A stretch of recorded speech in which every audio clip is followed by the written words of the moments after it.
भाजपा विधायक भूपाल राम टमटा जी हमारे साथ मौजूद हैं। भाई साहब, जिस तरह से ताबड़तोड़ कार्रवाई मदरसों पर देखने को मिल रही है, अवैध मदरसे आप कह रहे हैं कि 136 से ज़्यादा जिनको सील भी किया गया, किस तरह की ये कार्रवाई है और आगे किस तरह से गतिमान रहेगी? निश्चित रूप से आपका बहुत बहुत धन्यवाद।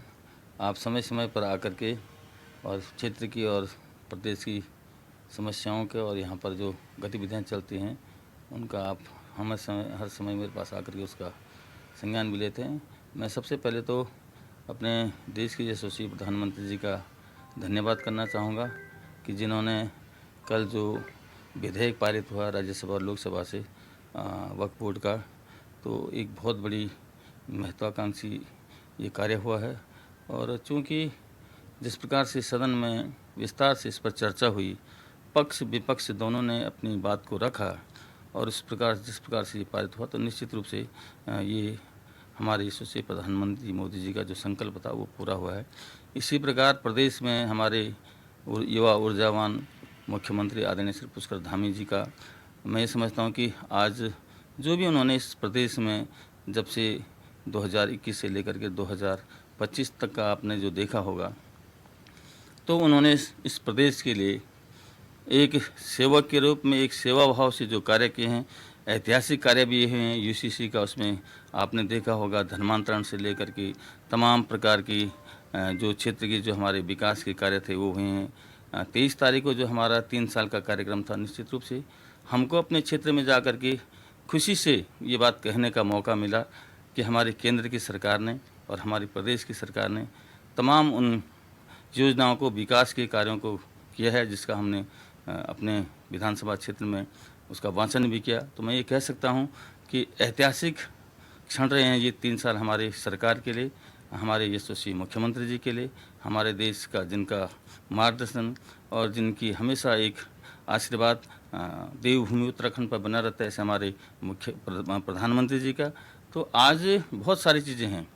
मैं ये समझता हूँ कि जिस प्रकार की भी ये गतिविधियाँ हैं, अभी मैं देख रहा हूँ कि कुछ लोगों का अपना मत होता है, लेकिन काम करने वालों के लिए उनको किसी के इस प्रकार की मतों की परवाह नहीं करनी चाहिए। मैं भी जानता हूँ कि मेरे विधानसभा क्षेत्र में बहुत सारे ऐसे कार्य हुए हैं जिसको मैं ये समझता हूँ कि इससे पहले नहीं हुई थी।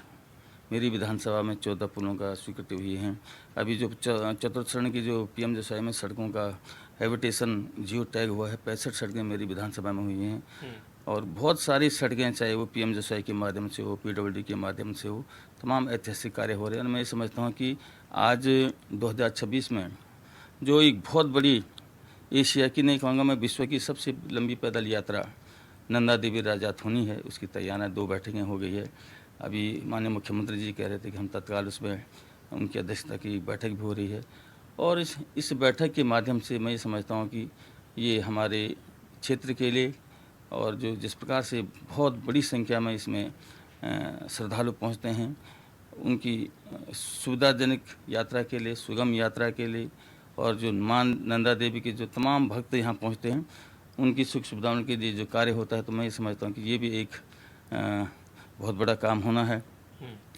अभी माननीय प्रधानमंत्री जी हर्षिल मुखवा आए थे, वहाँ भी हमारे माननीय मुख्यमंत्री जी ने इस बात का उल्लेख किया था कि अभी हमारे आगामी 2 वर्षों में 2026 में जहाँ नंदा राजात का ऐतिहासिक ये धार्मिक आयोजन होना है, वहीं 2027 में हरिद्वार में महाकुंभ का भी आयोजन होना। तो इस प्रकार की चीज़ें माननीय प्रधानमंत्री जी के संज्ञान में डाल करके निश्चित रूप से मैं ये कह सकता हूँ कि जो उन्होंने अपने लक्ष्य रखे हैं हमारे मुख्यमंत्री जी ने, उन लक्ष्यों की पूर्ति हो रही है। और जहाँ तक विपक्ष की बात है, बहुत सारी बातें आती है, तो मेरा तो अपना ये सोचना रहा है, ये मानना रहा है कि हम काम के बजाय दूसरे पर नज़र न रख करके अपने काम पर नज़र रखेंगे तो ज़्यादा बेहतर होगा। चूँकि हमको अवसर मिला है, क्षेत्र ने अवसर दिया है, हमारी सरकार को मौका दिया है प्रदेशवासियों ने, तो हमारा तो एक काम है कि हम पूरी मेहनत से, समर्पण से, सेवा भाव से अपने काम को करें। अच्छा विधायक जी, क्योंकि मदरसों पर ताबड़तोड़ कार्रवाई आप लोग कर रहे हैं, सील आप लोग कर रहे हैं, और ऐसे में विपक्ष ये कह रहा है कि मुसलमानों पर एक तरफा ये कार्रवाई हो रही है क्योंकि वो मुसलमान है। नहीं, मैं इस परिप्रेक्ष्य में एक बात ज़रूर कहना चाहूँगा कि आज इस देश में एक अच्छी आबादी हमारे मुसलमान भाइयों की है। और जितने भी, चाहे वो केंद्र पोषित योजनाएं हों और चाहे वो राज्य पोषित योजनाएं हैं, इन योजनाओं के माध्यम से अगर आप उसका अनुपातिक आप उसका संज्ञान लेंगे तो मैं समझता हूँ कि बहुत सारी योजनाओं का सबको समान रूप से लाभ मिला है। और कभी भी भारतीय जनता पार्टी ने इस प्रकार की राजनीति नहीं की है। कुछ लोग अपनी राजनीति के लिए इस प्रकार की बातों को लाते हैं। आप प्रधानमंत्री आवास देखो, आप आयुष्मान कार्ड देखो, आप उज्ज्वला योजना देखो, आप तमाम प्रकार के जितने भी शौचालय से लेकर के जल जीवन मिशन तक की जो केंद्र पोषित योजनाएं हैं और जो हमारी राज्य पोषित योजनाएं हैं, अगर आप इसको एक बार देखेंगे तो मैं ये समझता हूं कि मैक्सिमम अधिक से अधिक फ़ायदा हर वर्ग को मिला है, हर समाज को मिला है। तो ये कुछ चंद लोगों का अपना जो रहता है, तो मैं ये समझता हूँ कि आज जो ये भूमि का विवाद भी चल रहा है, तो निश्चित रूप से जो लोग गलत करेंगे उन लोगों को ये कष्ट हो रहा होगा। और जहाँ तक कल बहुत बड़ी चर्चा हुई है संसद में इस बात के लिए वक्त वोट पर कि भाई इस प्रकार का होगा, तमाम भ्रम फैलाने का प्रयास किया जा रहा है। इसी प्रकार का भ्रम यहाँ भी फैलाया जा रहा है। लेकिन मैं ये समझता हूँ कि एक समय ऐसा आएगा कि लोग इस बात को महसूस करेंगे, क्योंकि राजनीति में कभी कभार क्या होता है कि आदमी तात्कालिक रूप से भ्रम फैला करके कुछ लाभ लेने का काम करते हैं। लेकिन आज हमारे देश की जनता, हमारे प्रदेश की जनता इस बात को भली भांति जानती है। इसीलिए लगातार तीसरी बार हमारी केंद्र में सरकार बनी है और प्रदेश में भी लगातार दूसरी बार सरकार बनी है। और मैं ये समझता हूँ कि आगामी जो 2027 का होगा, तीसरी बार उत्तराखंड में भारतीय जनता पार्टी की सरकार बनेगी। अच्छा विधायक जी, क्योंकि चारधाम यात्रा भी शुरू होने वाली है, किस तरह की तैयारियां आप कहेंगे कि पूरी होती हुई नज़र आ रही है? क्योंकि बड़ी संख्या में चारधाम में यात्री आते हैं, व्यवस्थाएं उनको पूरी प्रॉपर मिल सके, उसके लिए क्या कुछ इंतज़ाम आपकी सरकार कर रही है? निश्चित रूप से ये हमारे जनपद रुद्रप्रयाग के लिए और जनपद चमोली के लिए जो बाबा केदार और बद्री विशाल के धाम में लोग लाखों की संख्या में जो श्रद्धालु आते हैं, मैं अभी कुछ दिन पहले देख रहे थे कि केदारनाथ में लाखों की तादाद में रजिस्ट्रेशन हो चुके हैं। इसी प्रकार बद्री धाम के लिए भी हुए हैं और सरकार की पूरी तैयारियां चल रही है। प्रदेश स्तर पर समीक्षा बैठकें चल रही हैं, बहुत सारी रायशुमारी हो रही हैं माननीय मुख्यमंत्री जी की तरफ से, सरकार की तरफ से प्रशासन को कड़े निर्देश दिए गए हैं, सुझाव दिए गए हैं। और मैं समझता हूँ कि आने वाली जो यात्रा होगी उस पर पूरा प्रयास होता है। कभी कभार कुछ कमियां रहती है, हर स्तर पर हो सकती है, लेकिन प्रयास हमेशा यही होना चाहिए अपनी तरफ से कि हम अपना सर्वोच्च सबको देने का प्रयास करें। और मैं समझता हूँ कि हमारी सरकार का, हमारे माननीय मुख्यमंत्री जी का, हमारे प्रशासन का, हमारे दोनों जनपद के जिलाधिकारियों का, वहाँ के जितने भी अधिकारीगण हैं, उन सब का ये प्रयास रहेगा कि हमारी ये यात्रा सुगम, सफल और लोगों के लिए सुविधाजनक रहे। अच्छा विधायक जी, क्योंकि कैबिनेट का भी विस्तार होना है, लंबे समय से चर्चाएं भी हैं, क्या लग रहा है कब तक विस्तार कर देंगे? क्योंकि भारी बोझ भी अब मुख्यमंत्री के कंधों पर दिखाई दे रहा है, ज़्यादातर विभाग मुख्यमंत्री के पास ही हैं। ऐसे में आपको नहीं लगता कि जल्दी बंटवारा हो जाएगा तो विकास कार्यों में तेजी आएगी? निश्चित रूप से मैं ये कह सकता हूँ कि ये माननीय मुख्यमंत्री जी का विशेषाधिकार है। और चूँकि चाहे हमारे माननीय मुख्यमंत्री जी हो, चाहे हमारा संगठन हो, इस बात पर निश्चित रूप से वो संज्ञान ले रहे होंगे। और चूँकि मेरा ये अधिकार क्षेत्र भी नहीं है और इसलिए मैं इसमें अपने कोई बात भी नहीं रख सकता हूँ, लेकिन फिर भी प्रदेश के हित में जो भी बेहतर निर्णय होना होगा वो निश्चित रूप से लिया जाएगा। अच्छा विधायक जी, क्योंकि राज्य में अध्यक्ष और उपाध्यक्ष भी कई विभागों में बनाए गए हैं, राज्य मंत्री का दायित्व सौंपा गया है, किस रूप में आप देख भी रहे हैं और उनके आ जाने से किस तरह से कार्यों में तेजी आएगी? निश्चित रूप से जब इस प्रकार की गतिविधियाँ होती हैं, दायित्व मिलते हैं, तो कहीं न कहीं कार्यों में सुगमता होती है। उसके पीछे दो कार्य भी होते हैं कि बहुत सारी काम ऐसे होते हैं कि जो एक स्तर पर नहीं होते हैं, तो अगर उसका विकेंद्रीकरण होता है, कुछ लोग उसमें अगर आते हैं तो निश्चित रूप से उसका फ़ायदा सरकार को भी मिलता है, संगठन को भी उसका कहीं न कहीं लाभ मिलता है और उसमें प्रदेश के कामों में सुगमता भी आती है। जी बिल्कुल, धन्यवाद विधायक जी हमसे बातचीत करने के लिए। भूपाल राम टम्टा जी हमारे साथ थे, जो कि राज्य के तमाम विषयों पर हमारे साथ बातचीत कर रहे थे। उपनेता प्रतिपक्ष भुवन कापड़ी जी हमारे साथ मौजूद हैं। सर, जिस तरह से चारधाम यात्रा की शुरुआत होने जा रही है, किस तरह से आपको लग भी रहा कि व्यवस्थाएं पूरी हैं? देखिए, चार धाम यात्रा हमारे प्रदेश का गौरव है और साथ ही चार धाम यात्रा से हमारे प्रदेश के हजारों लाखों लोगों को रोजगार भी मिलता है और विश्व में हमारी पहचान चार धाम यात्रा की वजह से है और आस्था का प्रतीक है चार धाम यात्रा उत्तराखंड की। देश विदेश से लोग यहाँ आते हैं। तो मेरा ये कहना है कि जैसे पिछली बार जब यात्रा चल रही थी तो बहुत यात्रा में डिस्टरबेंस रहा, बहुत सारे लोगों ने होटल बुक करा दिए, हेलीकॉप्टर के टिकट बुक करा दिए, लेकिन उनको ऋषिकेश में ही रोक दिया गया, जिससे जो टूरिस्ट आ रहा था वो भी बहुत परेशान हुआ और जो व्यापारी था उसको भी बहुत नुकसान हुआ। साथ ही पूरी चार धाम रूट में जाम की बहुत स्थिति खराब थी, बहुत घंटों घंटों का जाम लग रहा था, क्योंकि बहुत सारे लोग हमारे जानने वाले भी आए। जैसे बद्रीनाथ से अगर केदारनाथ आना है तो जो समय है उसका 3 गुना समय लग रहा था। और चाहे गंगोत्री जाते वक्त हो, चाहे बद्रीनाथ जाते वक्त हो, चाहे केदारनाथ जाते वक्त हो, तो सरकार की ये जिम्मेदारी बनती है कि चार धाम यात्रा, जब चार धाम यात्री ये कहे कि भाई चार धाम यात्रा में आए और बहुत सुनियोजित और व्यवस्थित चार धाम यात्रा थी, तब सरकार को कहना चाहिए कि यात्रा सफल हो गई। उससे पहले यात्रा में जो कमी है उनको हमें देखकर लगातार उनमें सुधार करना चाहिए। जिस तरह से पहलगाम में जो आतंकी अटैक भी हुआ, उसके बाद अब राज्य सरकार ने भी ये फैसला लिया है कि चार धाम में जो पाकिस्तानी आने थे उनका प्रवेश वर्जित कर दिया गया है। अब क्या किस रूप में आप इसको देख भी रहे हैं, क्योंकि 77 पाकिस्तानी ऐसे थे जो अब नहीं आएंगे चार धाम के लिए? देखिए, सुरक्षा की दृष्टि से तो ये जरूरी है। आज जितनी बड़ी घटना हुई है उस घटना की पूरी देश निंदा कर रही है और उस घटना में पक्ष विपक्ष सब एक हैं। नेता प्रतिपक्ष राहुल गांधी जी ने भी कहा कि इस समय सरकार जो भी निर्णय लेगी विपक्ष उसके साथ खड़ा होगा। और ऐसी परिस्थिति में अगर सरकार ने निर्णय लिया तो ठीक है ये, लेकिन सरकार अगर चाहे, वो कौन लोग हैं क्या है जांच करके, अगर वाकई श्रद्धालु हैं तो उस पर सोचना चाहिए। अगर वैसे तो समय नहीं है कि इस समय ऐसी कोई बात होने दी जाए चार धाम में कि जिससे दिक्कत है, तो वो निर्णय ठीक है। अच्छा, किस रूप में आप इसको देखते भी हैं, क्योंकि अब ये भी देखा जा रहा है कि जैसे रोपवे सिस्टम के लिए केंद्र की ओर से बजट भी जारी किया गया, कर्णप्रयाग रेल लाइन परियोजना शुरू कर दी गई, तो क्या लग रहा है आने वाले समय में फायदा मिलेगा, या फिर जिस तरह से अक्सर ये देखते हैं कि विकास के नाम पर विनाश होता हुआ नजर आता है उत्तराखंड में? देखिए, जो कर्णप्रयाग रेल लाइन का मामला है मुझे बहुत अच्छे से याद है।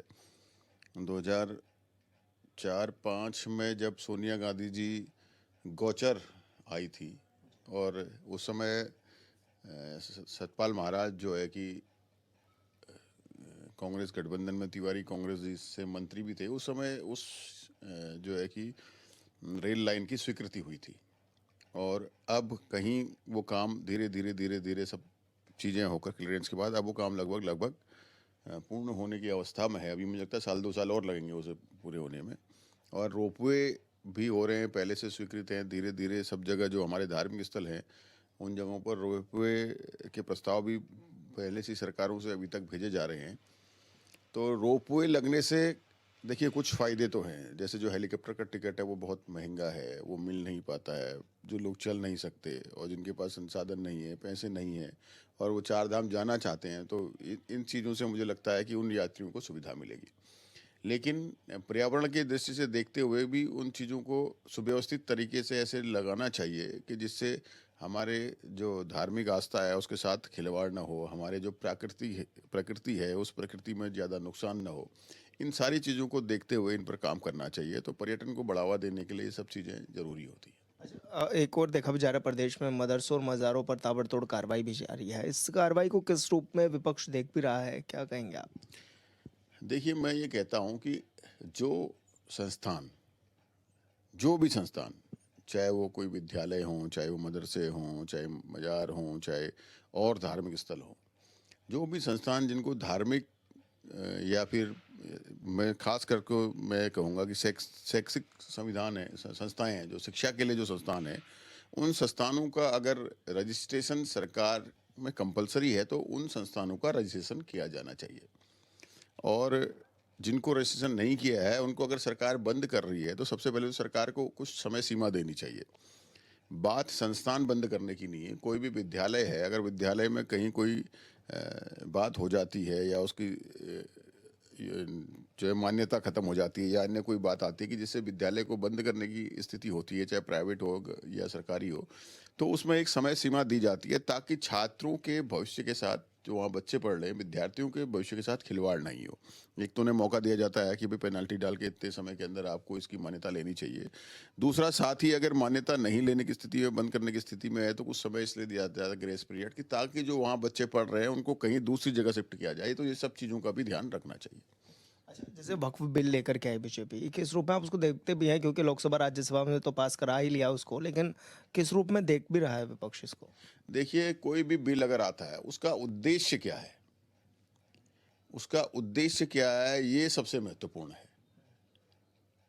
अगर उद्देश्य उसका सकारात्मक होगा और वो बिल इसलिए लाया गया होगा कि उसके फायदे हों, तब तो ठीक है। लेकिन अगर उद्देश्य किसी को फायदे पहुंचाने का है, तो फिर वो कहीं ना कहीं दूरगामी परिणाम उसके अच्छे नहीं होते। अच्छा, एक और ये भी देखने में नजर आया कि सोनिया गांधी, राहुल गांधी पर ईडी जांच जिस तरह से कराई जा रही है, विपक्ष इसको लेकर हमेशा सड़कों पर नजर आ रहा है। क्या इसके पीछे की वजह मानते हैं? क्या लगता नहीं कि अगर कुछ गलत है तो जांच हो जाएगी, दूध का दूध पानी का पानी हो जाएगा? मुझे आप ये बताइए, मैं आपके माध्यम से केंद्र सरकार से ये कहना चाहता हूँ कि कोई भी बात हो, जांच हो, दूध का दूध पानी का पानी हो, ईडी ने जितने संस्थानों में भी अभी छापे मारे हैं उसमें से 98% को छोड़ दिया है। और जब हम इलेक्टोरल बॉन्ड की बात करते हैं, जिन भी संस्थानों से में ईडी ने छापा मारा है, तो उन्होंने कहीं ना कहीं इलेक्टोरल बॉन्ड उनसे लिया है। जिन नेताओं के ऊपर ईडी ने छापा मारा है और जब वो भारतीय जनता पार्टी में शामिल हो जाते हैं या उसके एनडीए के घटक दलों में शामिल हो जाते हैं, तो उनकी वो सारे जो रिकॉर्ड्स थे वो खत्म हो जाते हैं, वो बाइज्जत बरी हो जाते हैं। तो इससे स्पष्ट पता चलता है कि भारतीय जनता पार्टी की केंद्र सरकार ईडी का सिर्फ डराने के लिए, धमकाने के लिए, तोड़ने के लिए इसका उपयोग कर रही है। और ये देश की का एक एक बच्चा इस बात से अब वाकिफ हो गया है। कहते हैं कि हमने मूवी देखी थी वर्दी वाला गुंडा, तो कहीं ना कहीं भारतीय जनता पार्टी ने ईडी को आज की डेट में ऐसा ही साबित कर रखा है कि कानून के बेस में बदमाश। अच्छा, क्योंकि ये भी देखने में नज़र आ रहा है, जैसे उत्तराखंड में लगातार बेरोजगारी का जो दर है वो भी बढ़ी है, और ये भी देखा जा रहा है कि पलायन भी तेज़ी से हो रहा है। किस तरह से आप सरकार को भी ये कहेंगे या मतलब निवेदन करेंगे कि भाई इसको रोका जाए या किस तरह से काम किया जाए? क्या लगता है आपको?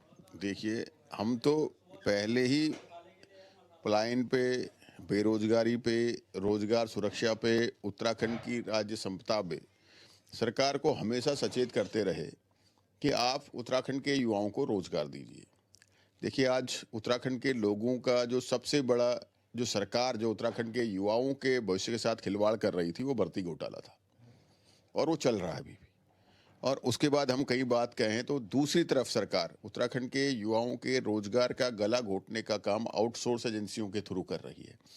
जो समूह गौ और घौ की भर्तियां, जिसमें जो है कि राज्य का स्थायी खो गौ घौ जो है कि राज्य का स्थायी निवासी होना कंपलसरी है, जिसमें अगर हम पीसीएस वगैरह को छोड़ दें तो जो गौ और घौ है उसमें जो है कि कंपलसरी है कि राज्य का स्थायी निवासी हो। तो उन्होंने उन सब मैक्सिमम भर्तियों को आउटसोर्स से लेना शुरू कर दिया है।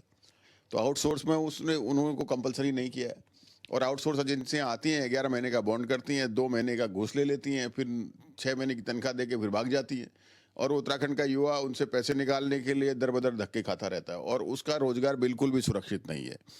हमारे कई संस्थाएं हैं, जैसे पीआरडी है, उपनल है, अतिथि शिक्षक है, ऊर्जा निगम है, अपना जो है कि स्वजल है, बहुत सारे ऐसे हमारे लोग हैं जो इन संस्थानों में काम कर रहे हैं और लंबे वर्षों से काम कर रहे हैं।